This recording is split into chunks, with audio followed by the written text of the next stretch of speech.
Hi Pisces, this is your horoscope for November 2018. First thing about November is that Venus, the planet of love and beauty, is in Libra in your 8th house, and it's in retrograde until the 16th of November. So if you work in an office in a corporation, you're really not going to be feeling it. You're not going to be loving your co-workers. You'll feel flat. It'll feel like another day. So don't get too discouraged. It's because Venus is in retrograde, and in your placement it'll make something that's routine seem especially boring. On the 1st of November, the moon is in Leo in your 6th house. So you'll have an idea of what you could do instead, and that might irritate you a little bit because it's like, oh, why do I have to keep doing this? And it may make you feel a little bit trapped. On the 2nd and 3rd of November, the moon goes into Virgo in your 7th house, and that's a really great time to meet your soulmate, to manifest the partner that you've always wanted, and to recognize him, to find him or her. So you Pisces have so much potential. Oh, I'm getting excited for you on the 2nd and 3rd to meet your soulmate despite the Venus retrograde. Somehow you're protected from it and you don't need to worry about that. On the 4th of November, Mars is in Aquarius in your 12th house, and it begins to square Jupiter, which is at 29 degrees in Scorpio in your 9th house, sitting on top of your midheaven. So your Jupiter says, I want to help people through my feelings and I want to be of service to them. Mars says, I want to connect with spirit and I want to use my intellect to be of service to other people. So those two cause friction between each other and force you to kind of help other people all month long, and you're going to have a desire to be of service from the 4th until the 30th. So see what works best. If you're of service by making videos and that picks up, great. If it's by helping out at your local charity, great. If it's doing something online that's hugely successful, great. Try different things.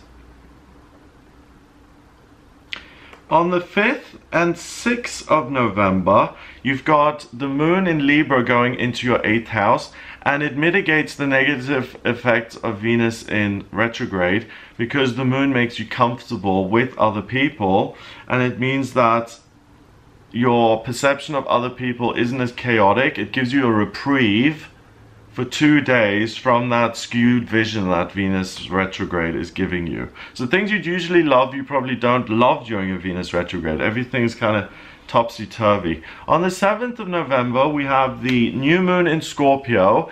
That happens in your 9th house. I'll make separate videos on the new moon and the full moon, but when you watch the weekly horoscopes, it's important to know that the new moon happens in your 9th house of travel, broadening your horizons, higher realms, education. It's pulling loads of Scorpio energy in. Your midheaven and Jupiter are also in there. So if you really listen to your feelings, what direction do I want to go in, especially in work, you'll get a very unconventional response. You'll activate the good luck of Jupiter, and you'll end up in a position where you're doing something you like and you're helping other people. That continues on the 8th of November. On the 9th, 10th and 11th, we've got the moon in your 10th house of career in Sagittarius. So the ideas that you've been getting, you now want to implement. You've got a grand trine in the chart as well in water, which is all about how can I use my intellect and my emotional skills to be of service to other people. Interesting. Okay.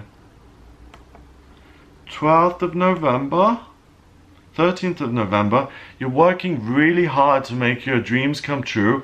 Mars is sitting on the Ascendant in Aquarius at 28 degrees.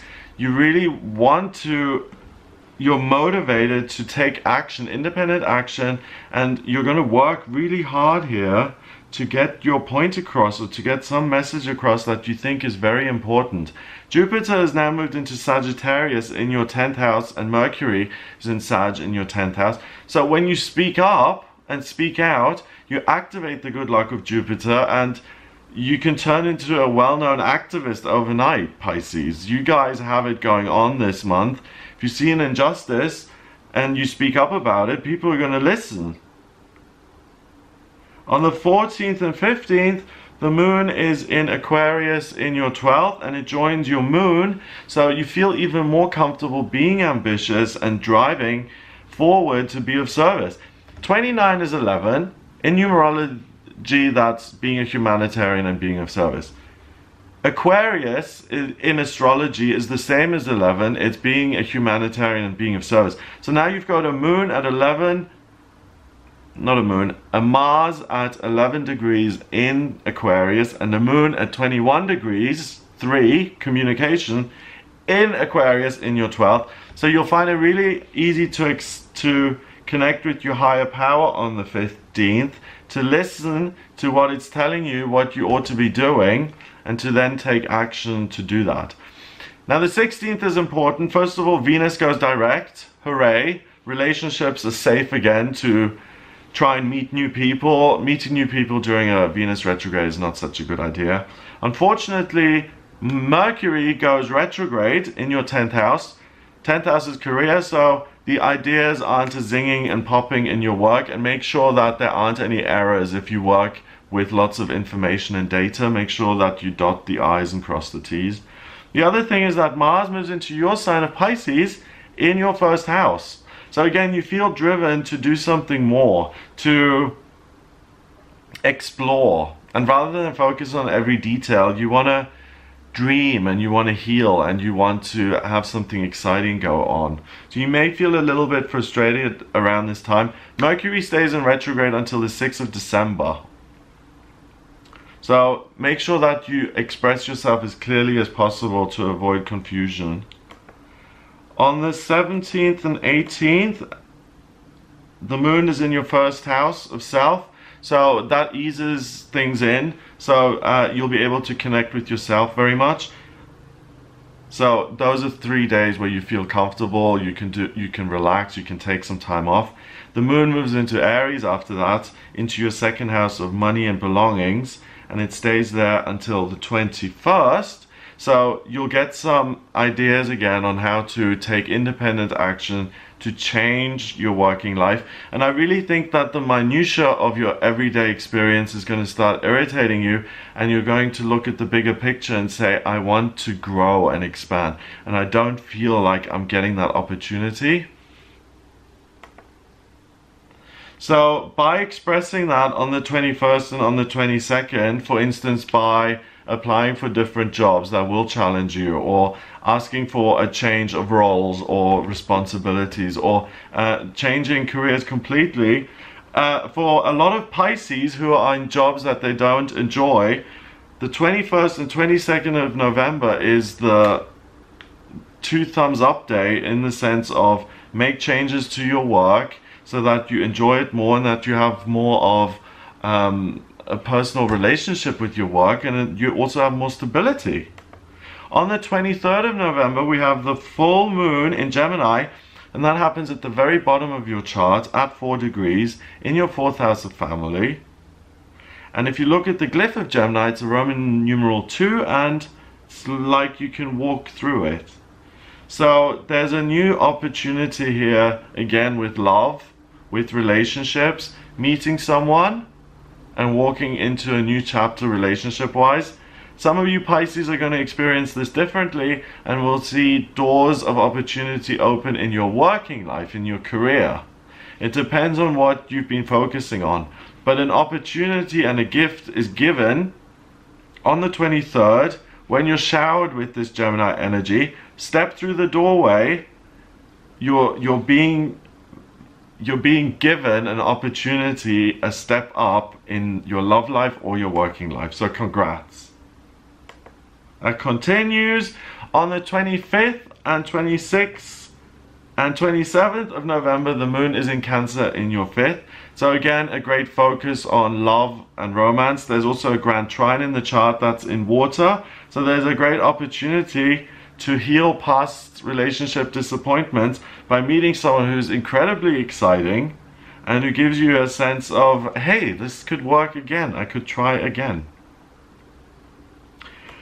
28th, 29th of November and the 30th, you've got the moon in Virgo and it's in your 7th house. And that's really helpful because the moon in Virgo allows you to make good decisions about relationships.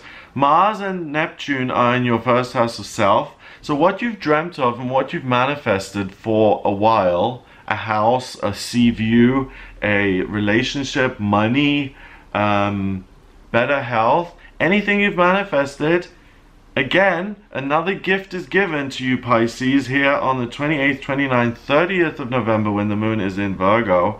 And because of your discernment, you're given something that you can use, and that's going to raise your vibration, and that makes you feel better. So you'll have more, and you'll be more joyous at the end of this month than you go into this month. So congrats! That's what I get for you in November. If you would like a private reading with me, please get in touch via my website. It's gregoryscott.com. Click on the readings tab to order your reading. Please remember to subscribe to this YouTube channel. I do live YouTube readings where I have a deck of tarot cards and I do mini readings. So you can ask me a question and I'll pull a card for you, and I do those for free for people who can't afford readings, and it's just a mini type of reading. If you would like a in-depth proper reading though, go to the website and order it. I draw up your astrology charts. I use the tarot and numerology. The astrology is a blueprint of your soul. It shows me what your life purpose is, where you've been in past lifetimes, what your vocational aptitudes are, so your talents when it comes to work, what's destined for you in personal development, love, communication, family, children, work, relationships, travel, abundance, fame. I can answer any questions you may have. So if you do want some clarity, get in touch with me via the website, gregoryscott.com. Have a wonderful month. Check out some of my other videos, and I'll speak to you soon.